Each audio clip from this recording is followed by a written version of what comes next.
David Wygant here with John Keegan for the 10-minute daily reality check, live from New York City, my old hometown.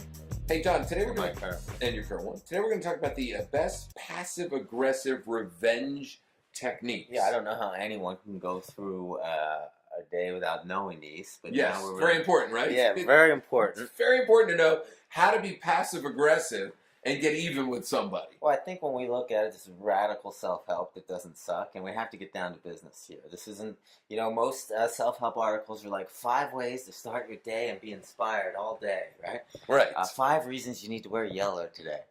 Whatever it is, 5 right? reasons why you need to be happy or when the sun isn't shining. Yeah. Because your soul is still there to be activated in front of another human being. Except the other human being, you're really pissed off because you spent the night sleeping on one side of the bed, gripping your pillow, hanging on to the ledge because in the middle of the night, you happen to have touched feet and you felt like you were jumping out of your skin because you went to bed, well, angry and pissed off at your lover. And then when you went to bed, you literally did this passive-aggressive technique. Fine, we'll talk about it in the morning. Leaving them all shaking and trembling on the sofa, wondering what the morning's going to bring. So you, sounding like you actually have the upper hand, but in reality you didn't sleep a wink at all, holding onto the side of the bed, he sat there and snored because, well, he slept. Because he didn't care about the morning, because he's been down this passive-aggressive road way too many times with you. So you think your passive-aggressive revenge techniques work. Today we're just going to unveil these passive-aggressive techniques and really explain to you why people are on to you.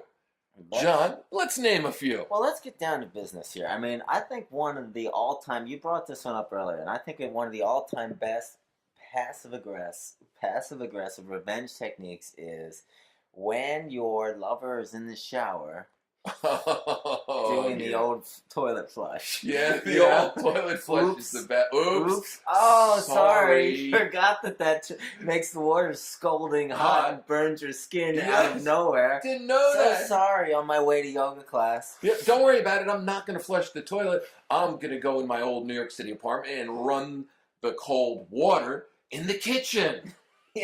Oh, sorry. I just wanted to get these dirty dishes, darling. Exactly. I'm sorry. Sorry, honey. Love you. I know we had a fight last night, and I'm going to do the dishes right now.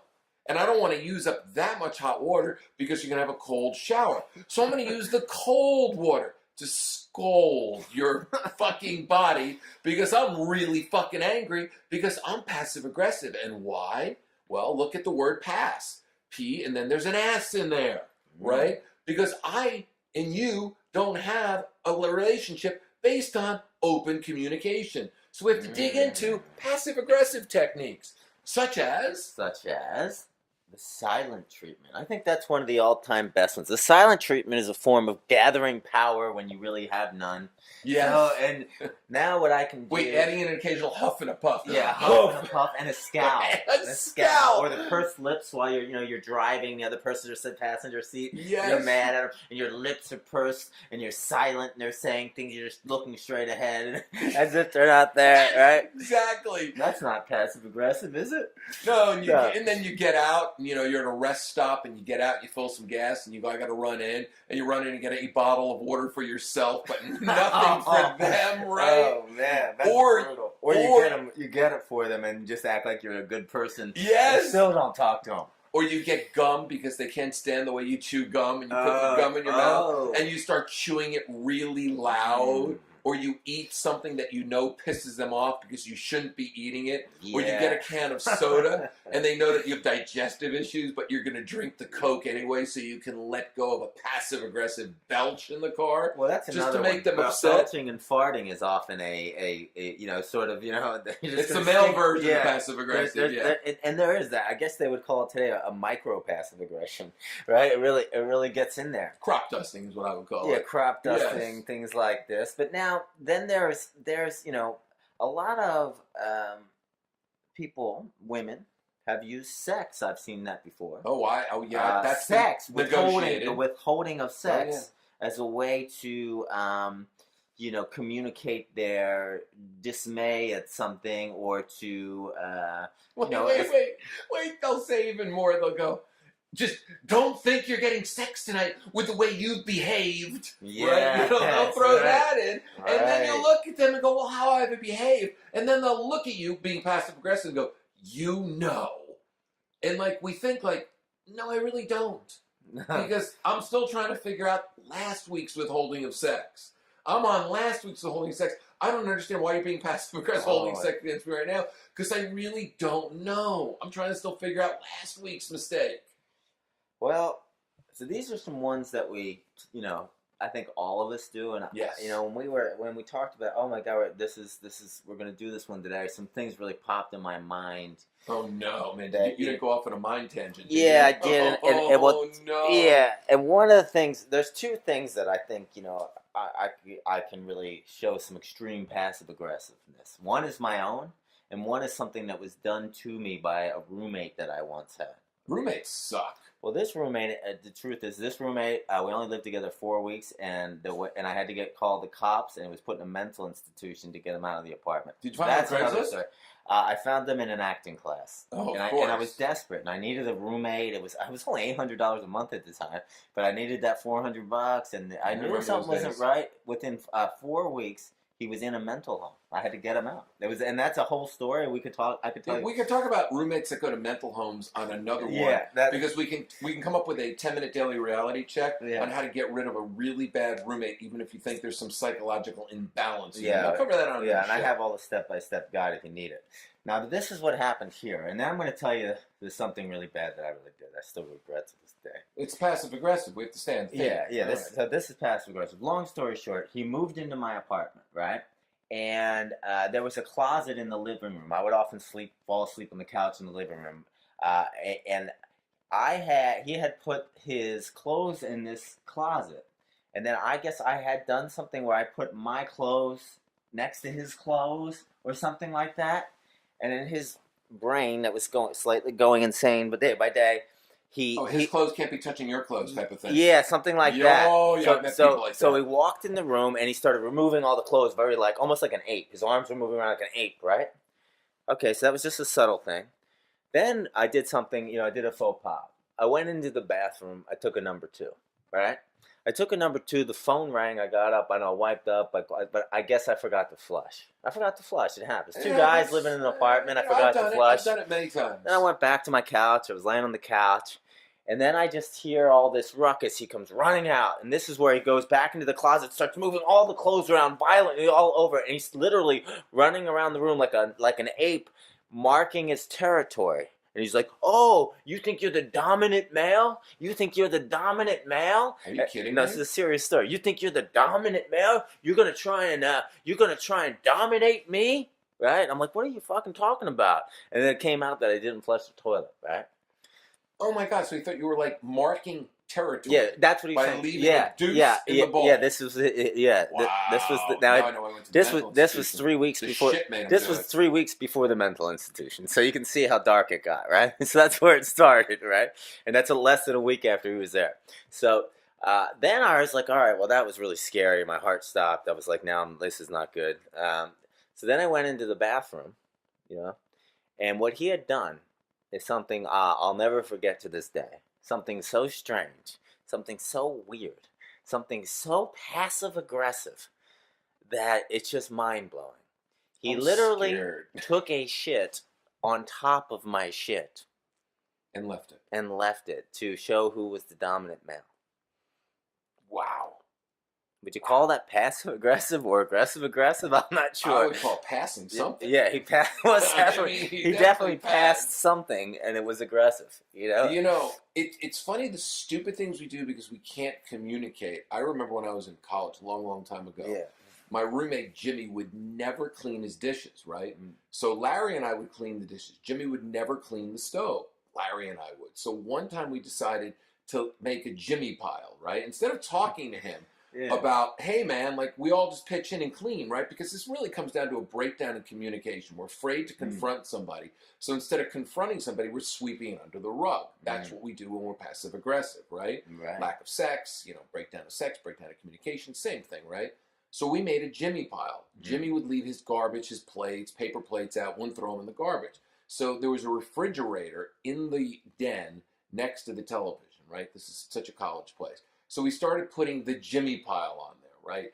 Dishes, plates, bowls, liver, leftover food. Liver. Things were turning green on there. And the thing just kept piling and piling and piling and piling and piling. And what was Jimmy doing with all nothing. that? He didn't care? No, then one day, we all got stoned, and he looks at it, and he says, I've been wondering, what is that, and why is it growing? So Larry and I look at each other, and we say, that's the Jimmy pile, right? He goes, what do you mean? It's like, this is all your shit you never clean up. And we just lost our mind like maniacs. It's like, for months, man, you never clean anything up. And he looks at us and he says, why didn't we talk about it? Oh, wow. And it's like, it's so true. Jimmy wasn't really a bad guy, was he? No, but Jimmy was a good guy, right? Jimmy was a good guy, but a little messy. But nobody's a bad guy. Yeah. It's like, because we're so afraid of confrontation. So we become passive aggressive, right? A woman withholds sex. A man doesn't bring a woman home something she wants, right? A man, doesn't clean the dishes, right? Because he got into a fight with her the night before, so he leaves it in the dishwasher, and she comes home and goes humph and puff around the house, right? That makes great Banging sense. things. We do this because we're so afraid of confrontation. So does that mean, John, let me ask you a question. Yeah. Does that mean that people are choosing the wrong friends? Does that mean that people are choosing the wrong relationship? Or does that mean that just people just are afraid to rock the boat and really communicate who they are? What's your perspective on that? Well, I mean, relationships can be so, when you get into intimate relationships with people, there's obviously you go through all kinds of moods and stuff. Even as good friends who spend a lot of time together, people go through moods and this and that. And sometimes, there's some lack of communication that happens. One person gets a little more distant than the other. So I think it's normal to some degree that we would have a little passive aggressiveness at one point in any given relationship, and these little things we're talking about are somewhat common for, I don't think it means that your friends are bad or your wife or husband is bad. No. But I do think that, when things start to get to that level, you really got to stop and kind of do what Jimmy said and come back and say, hey guys, let's talk about it before it gets to a big fucking giant pile on the floor and we all blow up on everybody. So when we start to get to that, it's like we gotta, if we do have a good friend and we do have a good partner, we gotta stop it, and start talking, start communicating before it blows, the steam blows over. Well, I think the communication starts right from the get-go. I mean, look, how many couples are going to go out and hang out and have that moment where, you get into a fight before you go to bed, and you're going to be gripping onto the bed, and you're going to go and take a shower in the morning. You're going to want to get even somehow or another because you feel hurt and wounded. But it does really come down to understanding and having communication from the get-go. I think there's a pact that people need to make. And this is something you and I, we live by this. It's radical authenticity. Radical. We live by this. Hey, you piss me off, we'll be on New York City street, I'll fucking piss you off. You'll tell me you pissed me off, I'll listen to you. I'll fucking acknowledge it, right? I'll say, hey, I'm sorry, whatever it might be, and we move forward, right? That's a friendship, okay? Right. And I think men and women need to do that too, because the passive-aggressive behaviors tend to be between men and women. But I'm sure at work people are passive-aggressive. I'm sure people get even with people. Someone doesn't want to do something, someone else gets passive-aggressive. And passive-aggressive behavior, honestly, to me, is the worst kind of behavior in the entire world because people have used it also with their children. There are people out there that get right. Yeah. That is the worst. They get divorced. And that's where you're getting into really dark stuff. Well, yeah, this is not cool. This is not nice. It's It's less than not cool. This borders on, to me, to a little bit on evil. This is what you can now. Evil is unconsciousness. This is where you're going into deep unconsciousness here. Absolutely. All of a sudden, innocent people. All of a sudden, 3 kids, okay, and 3 of them have to choose between mom and dad.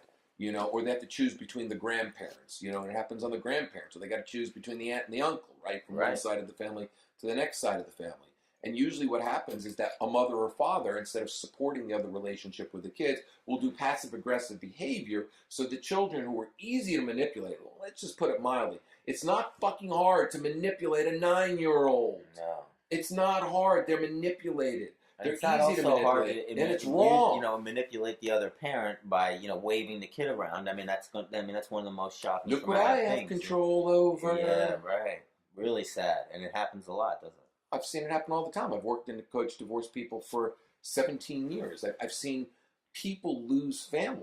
There was a client that I once worked with that literally the ex-wife passive aggressively manipulated the children. The children were in high school at that time, right? Passively aggressed them to really throw the man under the bus, and he hadn't talked to his kids in 10 years. His kids were in their 20s by the time we got together and started coaching and talking, and I was able to work him through this, to have the conversation with the children, who were now adults, to not throw the ex-wife under the bus, because that's what it came under. One passive-aggressive behavior led to passive-aggressive frustration, which led to another passive-aggressive behavior.